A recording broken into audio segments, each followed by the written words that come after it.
Apa fungsi dari desain visual sebetulnya? Kan dia ekspresi dari desain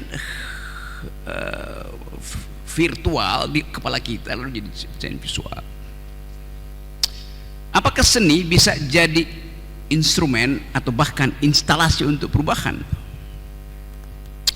Anda tentu yang belajar desain visual tahu orang yang namanya Marcel Duchamp, tahu kan? Yang menggambar toilet, tahu ide itu kan? Kan seluruh di dalam filsafat seni namanya dadaism, betul nggak? Dadaism. Dada artinya olok-olok tuh, dada. Jadi satu waktu Marcel Duchamp ini dia lihat toilet jongkok mungkin di Informa apa di toko bangunan di sini. Dia bawa pulang itu, dia ubah jadi barang seni yang menimbulkan tadi kejijikan, menimbulkan protes. Karena biasanya barang seni itu adalah porselen. Tapi bagi Marcel Duchamp, prinsipnya adalah politis. Kesenian itu tidak boleh hanya dinikmati oleh mata, tapi juga oleh otak. Karena itu dia ubah bahwa sesuatu yang menjijikkan sebetulnya dalam tafsir teologi liberasi misalnya, justru itu yang membangkitkan harapan bahwa kita pada akhirnya harus bergaul dengan kejijikan, apalagi kejijikan politik. Kan poinnya begitu selalu kan. Jadi sebetulnya seni selalu mengucapkan sesuatu yang ya mungkin di dalam pengertian Nicolas Berdyaev tadi, subjektivisme kita harus bekerja untuk menghasilkan perubahan. Kata Berdyaev, cinta itu hanya disebut cinta kalau Anda yakini sepenuhnya dan Anda tidak perlu ikuti definisi cinta orang lain dan yang ada di ensiklopedia. Jadi subjektivitas itu adalah energi untuk menghasilkan perubahan. Subjektivitas itu tiba di dalam karya seni itu. Kita bisa perluas pengertian itu bahwa Indonesia terlalu estetik dengan prinsip persatuan itu. Kita mesti dekonstruksi estetika itu. Bahwa hidup yang bermutu adalah kalau ada kedamaian, penghargaan pada manusia. Saya tadi malam tidurnya sangat pulas, berdamai dengan semua problem karena dapat setengah botol moke-moke.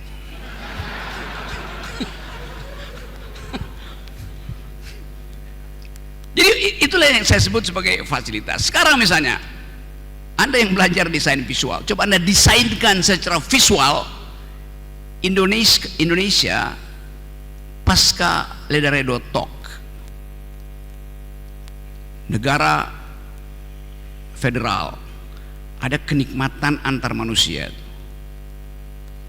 ada keinginan untuk bercakap-cakap dengan mereka yang berbeda. Kan itu secara visual bisa Anda gambarkan. Secara visual dengan bagus digambarkan tadi dalam seni instalasi oleh teman yang mensatirkan bendera itu.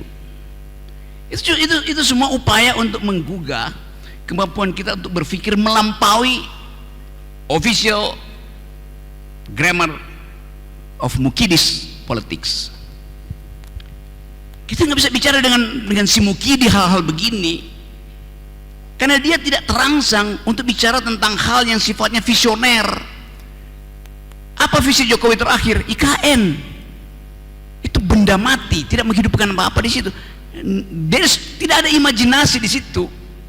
Coba kita uji misalnya IKN itu sesuatu yang akan jadi legacy dia tuh. Kalau kita tanya, ide itu hanya digerakkan oleh dua energi fantasizing dan energi imagination. Apa yang ada di depan saya hasil oleh dua kemungkinan. Fantasi saya tentang masa lalu yang saya nikmati hari ini, atau imajinasi saya tentang masa depan yang saya datangkan hari ini. Kan itu pertemuan dua perspektif itu yang kita sebut karya. Anda belajar seni juga dengan energi itu. Fantasizing, fantasi artinya sesuatu yang pernah saya alami di masa lalu saya nikmati kembali hari ini. Imajinasi artinya sesuatu yang belum ada sebagai peristiwa saya datangkan untuk saya nikmati hari ini. Kalau Anda bilang misalnya ciuman pertama adalah sangat membekas di bibirku, the question is it a thing of fantasizing or a kind of imagination? Kalau saya pernah berciuman, saya akan bilang ciuman pertama adalah fantasi saya. Tapi kalau saya tidak pernah berciuman, saya juga bisa membayangkan saya sedang berciuman dengan sesuatu yang akan terjadi di masa depan. Kan itu dasarnya. Demikian juga dengan ide Indonesia yang oleh dengan cara yang bagus dirumuskan oleh Benedict Anderson. The Imagine Society, the Imagination. Sesuatu yang kita bayangkan, bukan sesuatu yang udah kita hidupin sekarang. Kalau saya tanya mana bangsa Indonesia itu? Ini bukan, kata Jokowi, ini bangsa Indonesia. Bangsa yang dibangsatkan oleh beliau itu. Bangsa yang sedang menjadi. Bangsa itu selalu dalam kondisi in the making, ongoing. Dan itu hak kita untuk isi. Tadi berantakin aja, kan kita bisa bangun ulang. Tadi ada masalah tadi, kesetaraan kita tidak mungkin demokrasi karena pendapatan kita di bawah 6.000 US dollar per kapita, mestinya kelas menengah hidup. Loh, di awal kemerdekaan itu ide kita, fantasi kita tentang kemerdekaan, kebebasan itu adalah 2 tahun 3 tahun pertama ketika kita merdeka, dengan partai yang ditumbuhkan secara cepat-cepat oleh Muhammad Hatta melalui Undang-Undang nomor X, karena dia nggak tahu nomor berapa undang-undangnya, kasihan nomor X, yaitu dirikan partai politik, hidupkan kemajemukan, bikin pertengkaran akademis. Pemilu 55 itu pemilu yang paling damai, paling keren, karena di situ yang bekerja adalah the force of the better argument, bukan force of the sentiment. Sekarang politik itu sentimen semua isinya kan, nggak ada semacam percakapan yang basisnya argumentatif itu. Jadi sebetulnya itu yang saya maksudkan, bahwa ini Ledaredo ini kelebihan IQ, surplus IQ, metodologinya lengkap, dari desain visual untuk memvisualkan negara baru, dari fondasi filosofi untuk membongkar fondasi-fondasi kuno di dalam politik. Kita punya semua peralatan metodologis itu. Karena itu saya ingin jadikan, biarkan IKN itu jadi ibu kota negara, tapi mau mere jadi ibu kota pikiran. Pada akhirnya kita bertanya, how setelah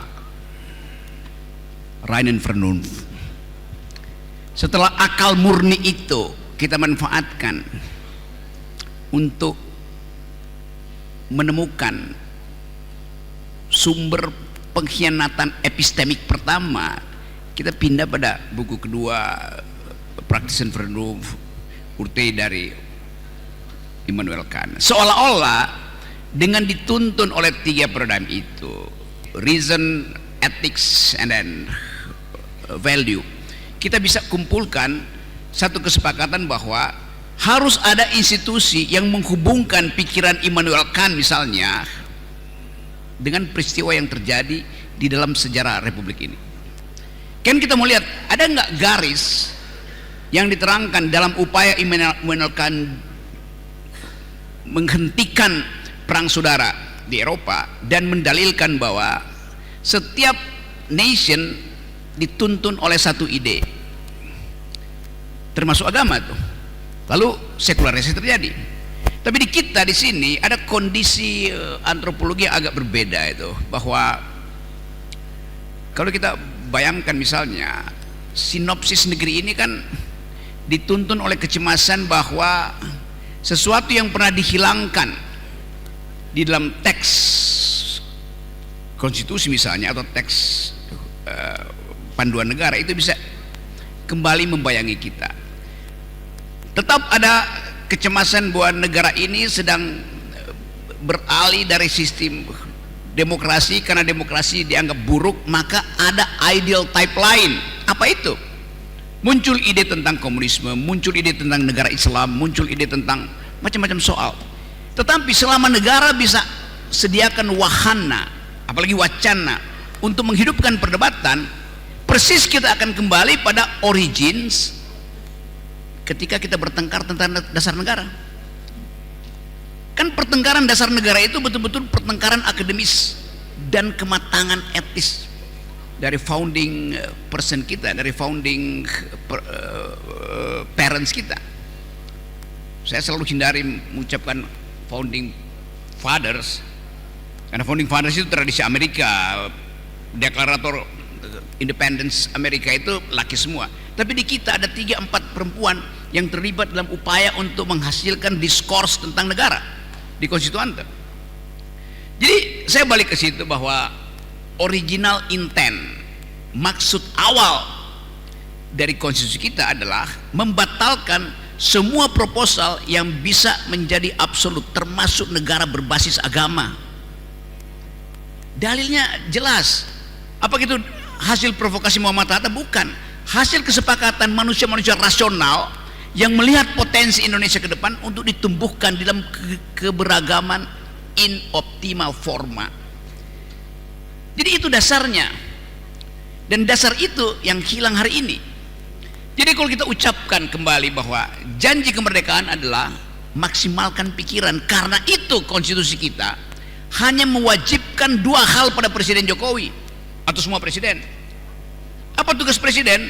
Cuman 2, cerdaskan kehidupan bangsa, pelihara fakir miskin. Cuman itu tugas presiden. Nggak perlu presiden bikin visi macam-macam.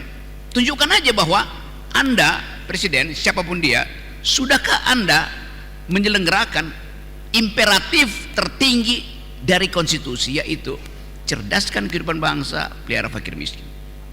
Kita tagih di situ.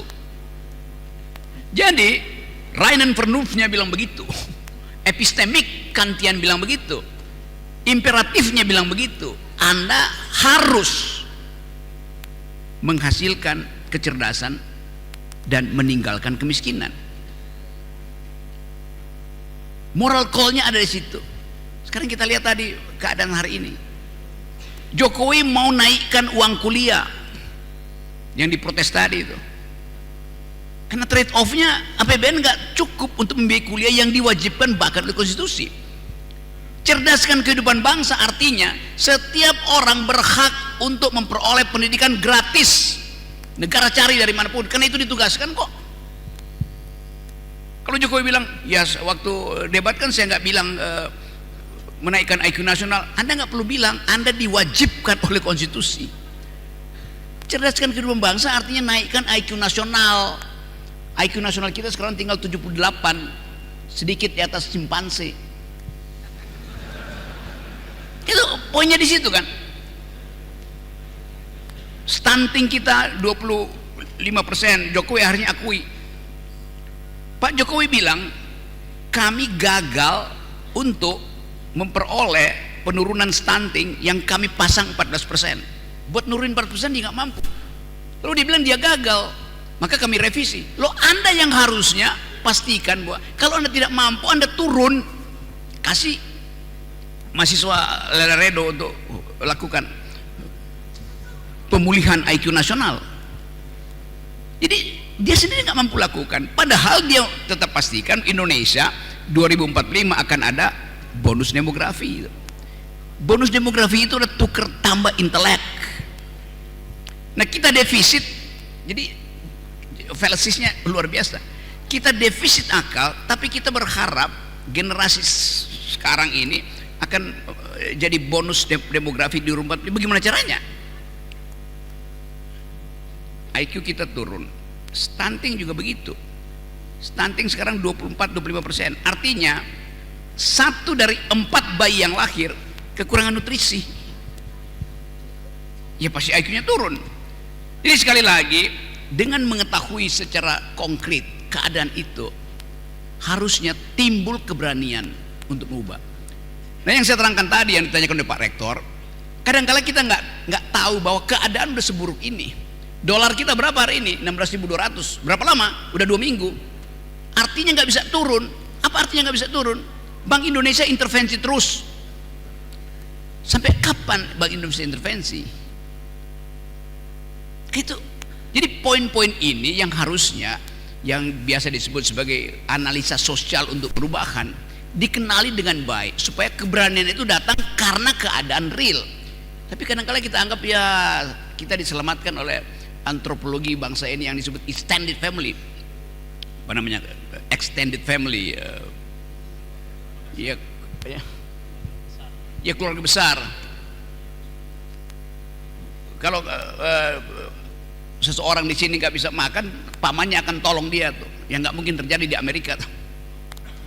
Kalau dia nggak bisa minum, nanti kakeknya dia tinggal aja di rumah tuh. Yang sebetulnya menjadi semacam pembujukan mental. Antropologi kita juga buruk tuh. Udahlah gampang, nanti kita berdoa, nanti setelah itu dapat berkah tuh. Jadi keinginan untuk menghasilkan perubahan itu dibatalkan oleh culture kita. Tapi oke, sekarang kita atasi culture itu yang kita sebut tadi, feudalism, extended family. Jadi sekali lagi kita berharap misalnya pada perubahan radikal dengan kekuatan buruh misalnya. Buruh kita ini nuntut upah dinaikkan, itu konyol. Di mana ada gerakan buruh yang minta kenaikan upah? Itu namanya unionism. Buruh itu menuntut perubahan strategi ekonomi secara struktural. Itu namanya laborism. Jadi beda antara unionism dan laborism tuh. Perjanjian sosial itu didasarkan pada perang ideologis antara buruh dan kapital. Tapi kita takut berperang itu karena menganggap kita pasti kalah. Mental kalah itulah yang disponsori oleh negara melalui negosiasi tripartit, pengusaha, buruh, difasilitasi oleh negara melalui undang-undang Omnibus Law. Padahal itu adalah persaingan historis yang mesti diselesaikan di dalam duel ideologis. Jadi tetap juga ada ketidakmampuan. Bukan saya kritik buruh yang tidak mampu mengucapkan ideologinya. Saya juga tiap kali ada demo buruh, saya datang ke situ sebagai orator. Tetapi kalau pemimpin partai buruh tidak mengerti bahwa perubahan itu hanya datang karena goncangan struktural, bukan negosiasi dengan kapital. Coba kita lihat logikanya ya. Kalau buruh menginginkan kenaikan upah, maka si kapitalis bilang, oke, beri kami kesempatan untuk akumulasi. Kan itu dasarnya kan. Tetap nilai lebihnya diambil oleh kapitalis. Buruh dibuat tidak sadar bahwa meminta upah itu dinaikkan itu artinya memperdalam kapital di pening itu. Tapi ini nggak mungkin kita ucapkan pada teman-teman buruh yang sudah disponsori oleh negara yang mengatakan kalian akan kami kasih BLT, kalian akan kasih, yang omong kosong kalau kita lihat dari keadaan hari ini. Jadi saya balik lagi pada ini pertanyaan fundamental. Ambil sikap berdasarkan pengetahuan, itu pentingnya saya terangkan bahwa kita ucapkan keadaan secara real. Dan saya kira di dalam 1 minggu saya bisa ada 8 kali bertemu dengan mereka, mulai tahu bahwa ya memang harus ada perubahan dari dalam struktur ekonomi. Saya kasih contoh cepat-cepat, misalnya market ekonomi. Boleh nggak ada market ekonomi? Boleh, karena konstitusi kita bilang bahwa player di dalam sistem ekonomi ada 3. Satu adalah korporasi, yang kedua adalah BUMN, yang ketiga koperasi. Tetapi kita tahu bahwa tugas dari korporasi lakukan akumulasi, biarin aja. Tugas BUMN lakukan public services sebagai public servant. BUMN nggak boleh cari untung. Untung BUMN terlihat kalau ada kenaikan pendapatan masyarakat, itu untung BUMN, bukan BUMN-nya yang untung. Tapi kebijakannya itu menimbulkan keuntungan pada masyarakat. Kalau sekarang BUMN seolah jadi korporasi, komisarisnya digaji 400-500 juta sebulan, kan ngaco cara berpikirnya kan. Nggak ada BUMN yang disuruh untuk cari untung, dia harus menghasilkan manfaat bukan untung. Yang boleh cari untung itu korporasi itu. Dia begitu juga koperasi sekarang cuma nunggu CSR dari korporasi. Jadi kasus Rempang misalnya itu terjadi karena sistem mengkolonisasi Lebensraum, livelihood. Itu yang terangkan oleh Jürgen Habermas. Persekutuan antara modal dan kekuasaan di dalam teori Habermas namanya sistem. Sistem ini mengkolonisasi dunia kebudayaan yang isinya seni, persahabatan. Akibatnya cara berpikir sistem dipaksa menjadi cara berpikir culture. Kalau kita pakai tesis Habermas, terjadi monopoli komunikasi. Rasionalitas yang seharusnya hanya boleh ada di wilayah sistem masuk ke dalam wilayah ekonomi. Apa akibatnya tuh? Jokowi tanya pada penduduk Rempang, kami mau pakai tanah itu untuk investasi teknologi energi. Kalian penduduk Rempang keluar dari situ, tapi kami akan ganti. Berapa kerugianmu? Setiap orang butuh berapa? 70 juta, 100 juta untuk hidup. Kami kasih dalam bentuk apartemen. Kan itu artinya market ekonomi berubah menjadi market society. Padahal society di situ tidak menginginkan rumah, dia menginginkan suasana, dia menginginkan culture, dia menginginkan lifestyle di situ. Jadi terganggulah dimensi batin itu karena cara berpikir ekonomi, homo economicus, dimasukkan juga di dalam wilayah homo culturalis. Tanya pada penduduk Rempang, kami membutuhkan home, bukan house, bukan bangunan, kami membutuhkan suasana. Itu yang terjadi di Wadas. Semua konflik agraria didasarkan pada sistem di dalam bentuk market ekonomi menerobos wilayah society menjadi market society. Coba bayangkan misalnya bagaimana kita memanfaatkan cara berpikir Habermasian untuk menerangkan bahwa negara ini membatalkan dari awal doktrin bahwa keadilan sosial itu bukan hasil dari market ekonomi. Itu dasarnya kan. Nah, itu yang saya terangkan tadi. Dedalero punya kemampuan untuk membahasakan itu secara lebih praktis, untuk membackup letargi, kelelahan atau kemalasan untuk berpikir.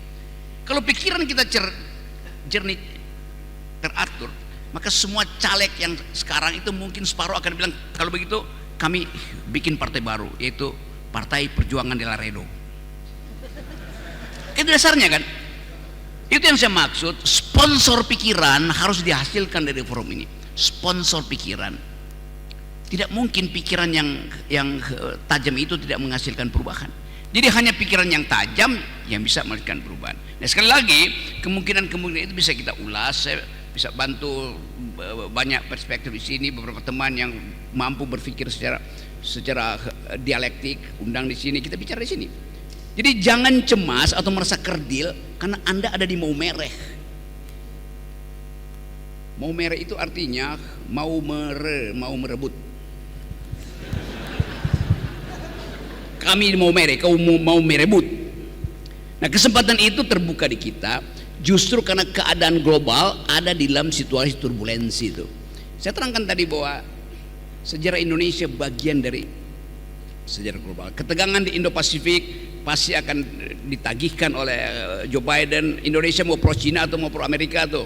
Apa yang terjadi di Papua tidak lepas dari problem-problem investasi baru bidang energi yang juga lagi diriset di Amerika tuh. Jadi semua kita sebetulnya harus bicara secara global di dalam perspektif keadilan. Itu pentingnya rumusan-rumusan awal di kita. Walaupun saya tahu mungkin kebanyakan teman-teman di sini yang menganggap bahwa yang kita bicarakan itu masih abstrak, tetapi justru dalam abstraksi itu kita manfaatkan kemampuan abstraksi itu untuk bikin modeling, memetakan tuh. Nah, bayangkan misalnya kalau satu waktu ada semacam deklarasi Laredo tentang arah bangsa, nasib generasi itu ditulis dalam satu dalil yang kuat dan kita ucapkan. Mudah sekali sekarang sebarkan lewat internet. Orang nggak mau dengar lagi UGM ngomong. Tadi pagi Profesor UGM bicara lagi tentang demokrasi nggak ada. Ya udah, kita udah tahu itu tuh. Tetapi ada perspektif yang lebih kuat yang basisnya analisis filosofis itu. Dan terangkan di situ bahwa perubahan itu adalah gerak yang tidak mungkin dihalangi hanya oleh 2-3 kepentingan kan. Itu dalilnya. Jadi saya senang di sini karena ada suasana akademis tuh. Dan itu memungkinkan kita hidupkan kembali diskurs filosofi untuk menuntun bangsa ini. Relevan tidak? Semua pendiri bangsa kita berpikir filosofis waktu mendesain konstitusi itu. Jadi dasarnya adalah ucapkan sesuatu dari kapasitas berpikir dan ambil konsekuensi dalam tindakan. Saya tahu bahwa pembicaraan filosofis seringkali menyesatkan, tapi saya jaminkan memakai filsafat Anda pasti tersesat di jalan yang benar.